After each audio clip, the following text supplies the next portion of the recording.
Na vedno odprti tržnici v Mexico Cityju imajo od zdaj še dodatno ponudbo. Obogateli so jo z 32 freskami, ki so jih naredili tako mehiški kot tuji mednarodni umetniki.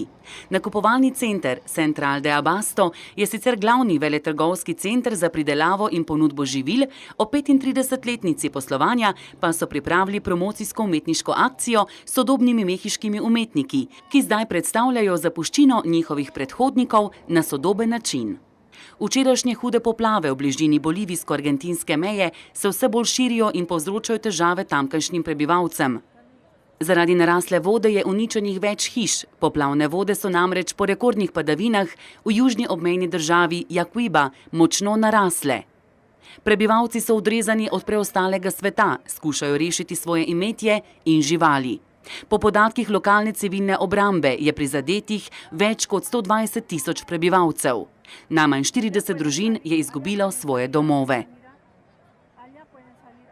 11 ljudi pa je bilo ubitih v požaru v stanovanjski zgradbi v mestu Sapporo. Zgradba, v kateri so bila socialna stanovanja z nizko najemnino, v njej pa so živeli predvsem starejši ljudje, je zagorela ponoči.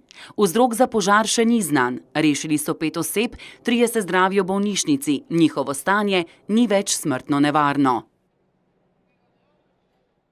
Poljski zakonodajalci so odobrili predlog zakona, s katerim bi kaznovali namigovanje na kakršnokoli sodelovanje Poljakov v nacističnem holokaustu med drugo svetovno vojno z izrekom kritike Izraela in Združenih držav Amerike.